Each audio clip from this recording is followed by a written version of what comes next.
Good morning, everyone. How you guys doing? I think we're gonna do a thing where he tried to get you guys to get loud, so I'm gonna try to get even louder than him, and then I guess maybe everyone will follow. So how are you guys doing? I don't have any slides, so it's gonna feel like I'm literally judging myself by this guy looking at me, so I apologize in advance. You're just gonna have to, I guess, listen to me for a bit, but I am really appreciative in being here today, and I really want to thank you guys for a few reasons for having me out. First, because you look around this room, it's just a room full of young leaders, the next generation of role models, and to be able to speak and share some semblance of wisdom, I guess, to you guys, it's humbling, so thank you for that. Two, I just got a notification on my phone that says go to gym. I will not be doing that today thanks to this, so I appreciate you guys having me here instead. And three, hands up if you saw the Raptors game last night.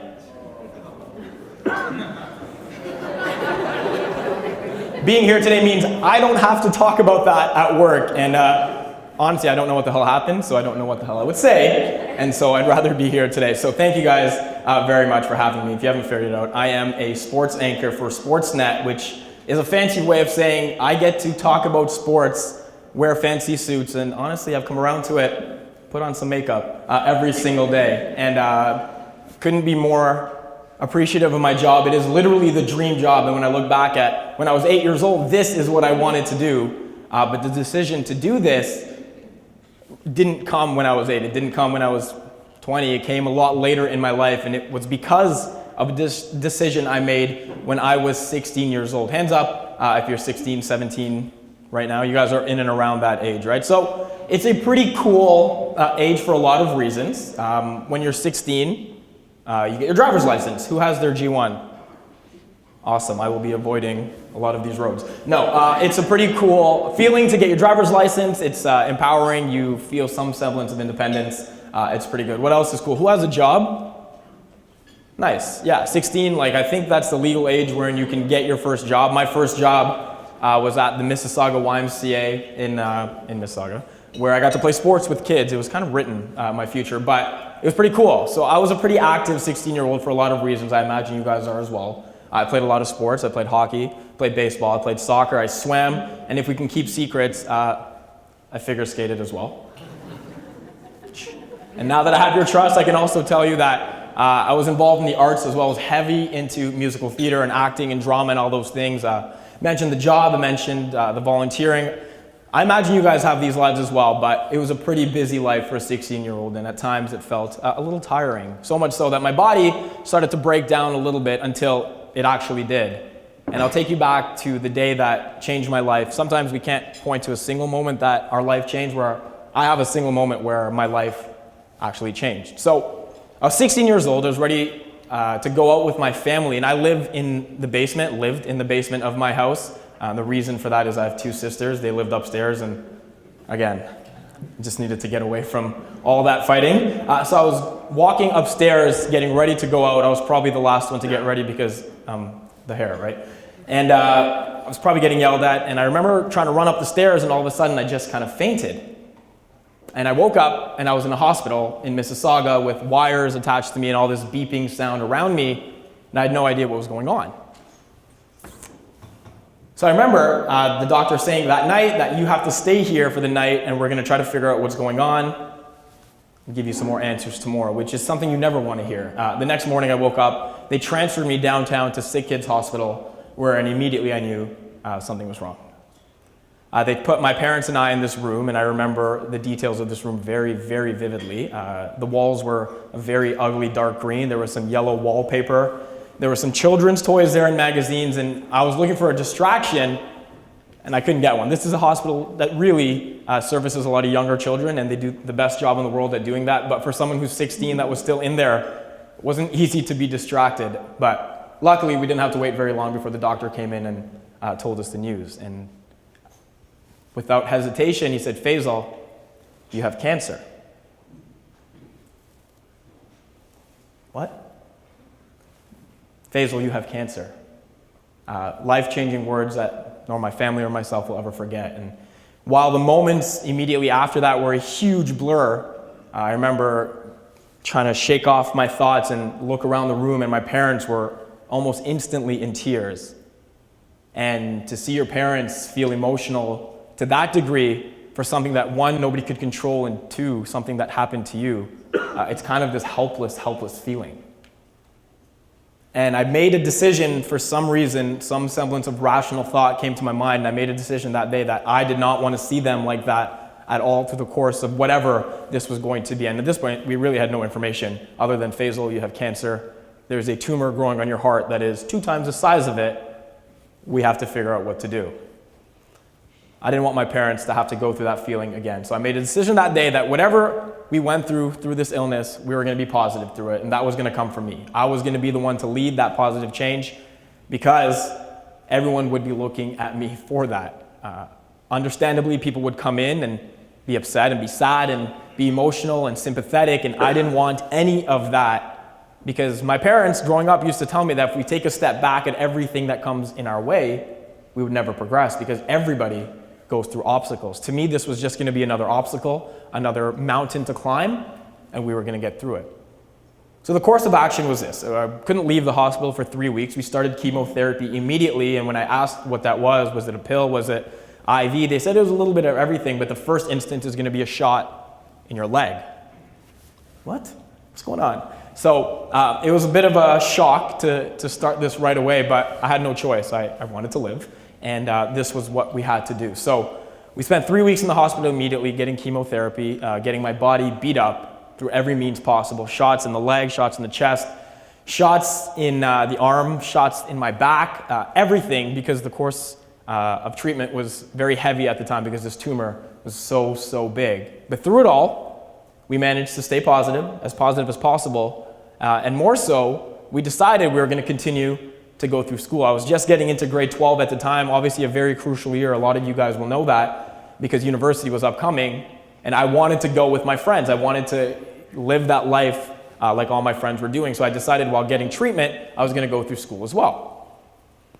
And so it ended up working out very well through the first year of treatment, despite fluctuating with weight, despite losing the hair and losing a lot of days where I could get out of my bed and leave, but I managed to get all my work at home or at school and do it, and got accepted to Western, wherein I was going to study business. At that time, again, at 8, I wanted to be on TV, but when you're 15, 16, you start thinking more pragmatically, more realistically.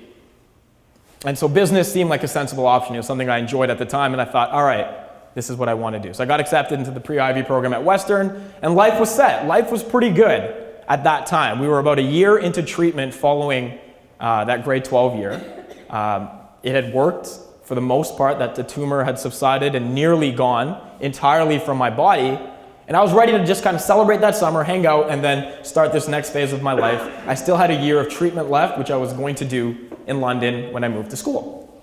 So I was like, yes, this is going to be a great summer, make up for this year that I really couldn't do anything, and yeah, it's going to be awesome. Except like July 2nd, which is basically the second day of summer, I started feeling this pain in both my legs. At first I thought it's because I started playing soccer again too quickly. TBH, not even that good. It wasn't worth it. But it wasn't that. I went to the hospital to get it checked out, and the doctor said, there is no blood flowing to either of your hips.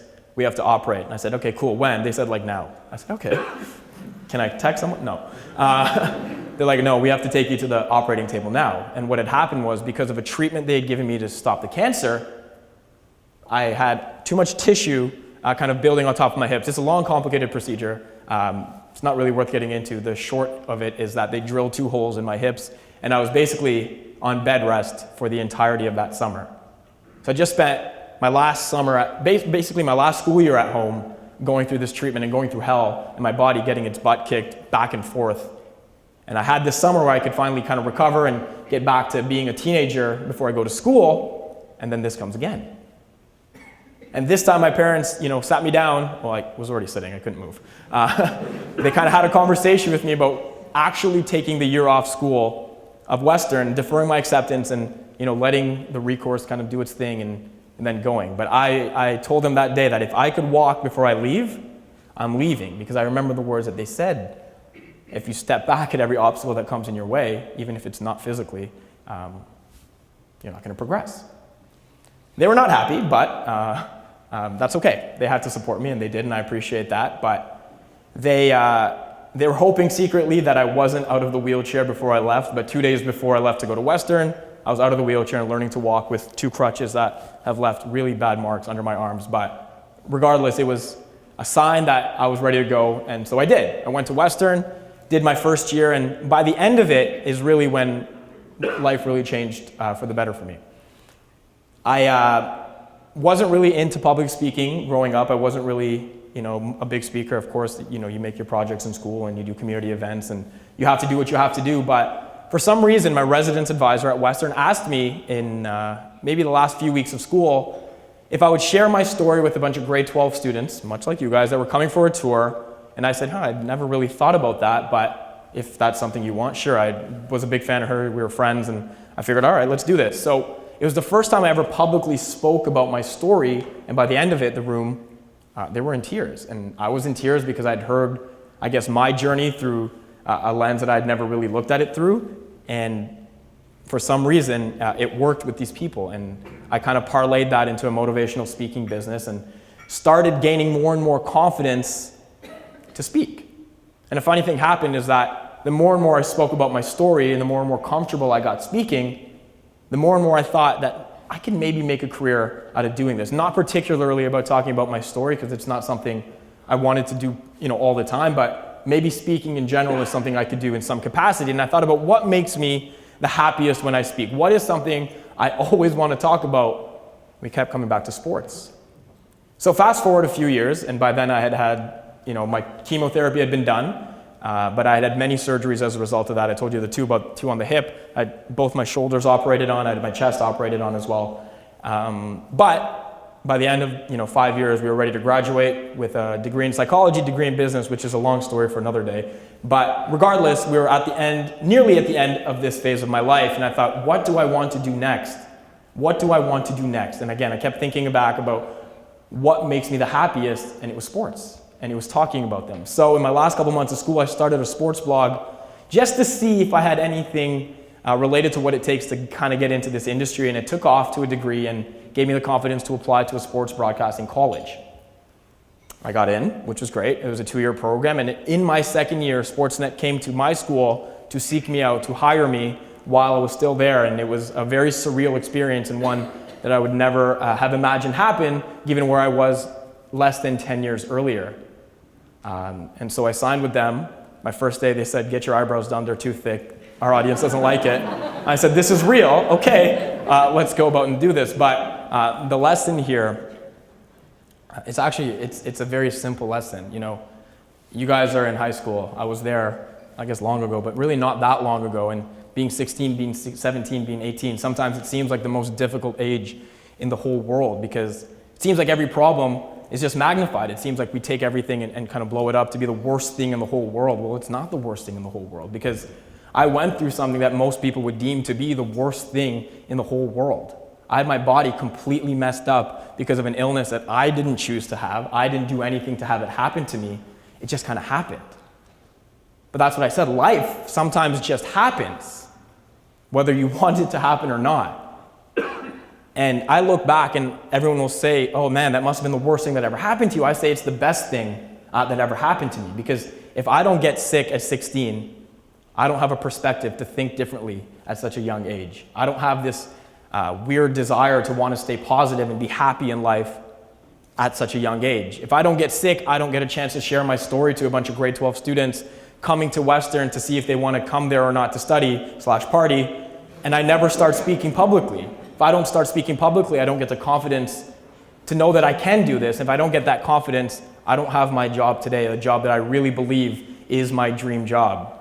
A job that I really believe that I can wake up every single day knowing that once I don't go to the gym, I can go to work and literally talk about what I would talk about with my friends in any capacity, except do it on TV and wear somewhat nice suits doing it.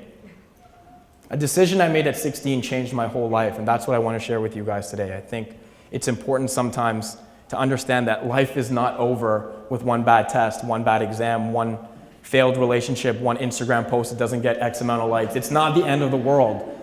What we have to do sometimes is just take a step back and use those moments as learning experiences and kind of look at the silver lining. I was able to do that the second I was diagnosed with cancer, and sometimes it doesn't come that quickly, and that's okay. But if you take some time to reflect upon the lives that you lived, the places you want to go and evaluate how you can get there, you're going to realize you have it in you to do that as well. Because I look back now, I'm 28. This happened when I was 16. So 12 years ago, I was a kid in a bed in tears hoping that I would survive. And now I get to do what I love. I know you guys can do that as well. So thank you very much for having me.